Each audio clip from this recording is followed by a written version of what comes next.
Hi hi hi പറയൂ. Hi. ഇന്ന് ഞങ്ങൾ ഈ ഇതിൽ വന്നിരിക്കുന്നത് എന്തിനാ വെച്ചിട്ടുണ്ടെങ്കിൽ വലിയൊരു സന്തോഷ വർത്തമാനം പറയാനാണ്. അതായത് ഞങ്ങൾക്ക് 1000 സബ്സ്ക്രൈബേഴ്സ് ആയിരിക്കുകയാണ് ഞങ്ങളുടെ ഈ ചാനലിന്.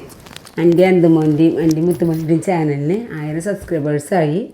അപ്പോൾ ഞങ്ങളെ സബ്സ്ക്രൈബ് ചെയ്ത് ഞങ്ങളെ സപ്പോർട്ട് ചെയ്താൽ നിങ്ങൾക്ക് ഏവർക്കും ഞങ്ങളുടെ നമസ്കാരം, നന്ദി. മനസ്സ് നിറഞ്ഞുകൊണ്ടുള്ള സന്തോഷത്തിലോട്ട് പറയാണ് നന്ദി. ഇപ്പോൾ 1000 സബ്സ്ക്രൈബേഴ്സ് എന്നുള്ള കടമ്പ ഞങ്ങൾ കടന്നു. ഇനി ഞങ്ങൾക്ക് വാച്ച് ടൈമൊക്കെ വേണം, 4000 അവേഴ്സൊക്കെ വേണം. അതിലൊക്കെ വളരെ ചുരുക്കമായിട്ടുള്ളൂ. നിങ്ങളുടെ ചാനൽ കയറി നോക്കിയാൽ തന്നെ അറിയാൻ പറ്റും. വളരെ വളരെ വളരെ ചുരുക്കം, ഒന്നായിട്ടില്ല. അതായത് ഇങ്ങനെ വലിയൊരു വരയ കിടക്കണതിൽ തുടക്കമായിട്ടുള്ളൂ, ഒന്നായിട്ടില്ല. സബ്സ്ക്രൈബേഴ്സ് എന്തോ 1000 പേരായി. അപ്പോൾ നിങ്ങൾക്ക് എല്ലാവർക്കും ഒരു വലിയ താങ്ക്സ് പറയാൻ. തുടർന്നും നിങ്ങൾ ഓരോരുത്തരുടെയും സപ്പോർട്ട് എനിക്ക് എൻ്റെ മോനും വേണം. ഞങ്ങളുടെ ചാനലിൽ വരുന്ന വീഡിയോസ് കാണുക, അതിലെ പോരായ്മകൾ ഞങ്ങൾക്ക് പറഞ്ഞു തരണം. ഞങ്ങളത് എന്തൊക്കെയാണ് പോരായ്മകളെന്ന് പറഞ്ഞു തന്നാൽ ഞങ്ങളത് കൂടുതൽ ബെറ്ററാക്കാൻ നോക്കാം. ഞങ്ങൾക്ക് നല്ല അറിവില്ലായ്മയുണ്ട്, ഞങ്ങൾ വെറും തുടക്കക്കാരാണ്. പിന്നെ എൻ്റെ മോന് ചെയ്യാൻ പറ്റാവുന്നത് അവന് ചെയ്യാൻ പറ്റുള്ളൂ, അറിയാമല്ലോ. അവനിപ്പോൾ ഭഗവത്ഗീത അവൻ കുറേശ്ശെ പഠിച്ച് വരുന്നേ ഉള്ളൂ. അപ്പോൾ ആ പഠിച്ച് വരുന്ന ശ്ലോകങ്ങളാണ് ഇടുന്നത്, ചിലത് റിപ്പീറ്റ് ചെയ്തിടുന്നുണ്ട്. അപ്പോൾ ഭഗവത്ഗീത കാണാൻ ഇഷ്ടമുള്ളവർ അതിൽ കുറച്ച് പേര് എൻ്റെ സബ്സ്ക്രൈബേഴ്സിലുണ്ട്. അപ്പോൾ അവർക്ക് വേണ്ടി ഞാൻ റിപ്പീറ്റ് ചെയ്ത് വീണ്ടും ഇടുന്നുണ്ട്. പഠിച്ചു വരാനാണ് അവന്. ടീച്ചർ ഇപ്പോൾ കുറച്ച് ദിവസമായിട്ട് കണ്ടിന്യൂസ് ക്ലാസ് കിട്ടുന്നില്ല. ടീച്ചർക്ക് കുറച്ച് തിരക്കുകളുണ്ട്. ടീച്ചർ ഇങ്ങനെ ഗീത പറയാനും കഥയൊക്കെ പറയാൻ പോകുന്ന ടീച്ചറായതുകൊണ്ട് അപ്പോൾ ടീച്ചറെ സൗകര്യം പോലെ ക്ലാസ് കിട്ടണം. കിട്ടി കഴിഞ്ഞാൽ ടീച്ചർ പഠിപ്പിച്ചു കൊടുത്ത് ഞാൻ അവനത് കേട്ട് പഠിക്കണം. പിന്നെ സാൻസ്ക്രിറ്റ് ആണല്ലോ, അവന് സംസ്കൃതമൊന്നും അറിയില്ല. അപ്പോൾ അത് നന്നായി പഠിച്ചെടുത്തിട്ട് വേണം ഞങ്ങളുടെ മുന്നിൽ പ്രസൻറ്റ് ചെയ്യാനായിട്ട്. അപ്പോൾ അതിൻ്റെ അഭാവമാണ് ഇപ്പോൾ ഇടാത്തത്, വേറെ ഒന്നും വിചാരിക്കരുത്.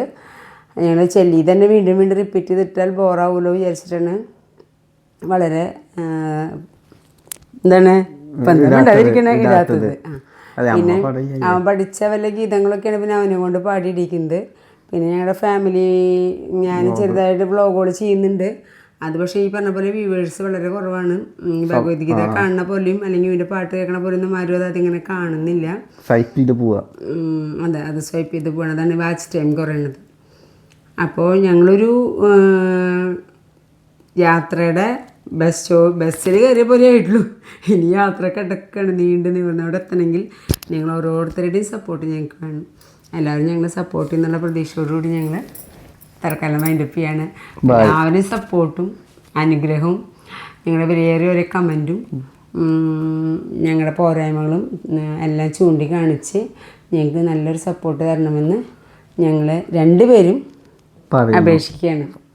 പറയുന്നു അവനങ്ങനെ അവനെന്താ അറിയോ, മോനെ സംബന്ധിച്ച് വേറൊരു വലിയൊരു കാര്യം വെച്ചാൽ ഇവനല്ല, ഇങ്ങനത്തെ കുട്ടികൾക്ക് കളവറിയില്ല.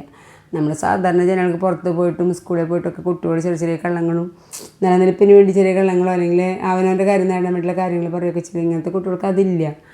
അപ്പോൾ ഞാനിങ്ങനെ അപേക്ഷിക്കണമെന്ന് പറഞ്ഞപ്പോൾ അവൻ പറയണു. അപ്പോൾ ഞാൻ അപേക്ഷിക്കണമെന്ന് ഞാനതൊരു റിക്വസ്റ്റ് പോലെ പറയുമ്പോൾ നമുക്ക് ബുദ്ധി ഉപയോഗിച്ച് നമ്മൾ പറയുന്നത്.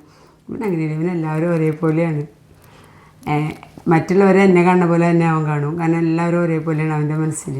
അപ്പോൾ ഇങ്ങനത്തെ കുട്ടികളുടെ ഒരു പ്രത്യേകതയാണ്, അവർക്ക് കളങ്കമില്ല, കള്ളമില്ല, ചതി അറിയില്ല. അപ്പോൾ വീണ്ടും ഞാൻ ഇപ്പോൾ അപേക്ഷിക്കണമെന്ന് പറയണില്ല, പറയാൻ അല്ല നീ പറയണ്ട, അമ്മ പറഞ്ഞിട്ടുണ്ട്. Okay, by.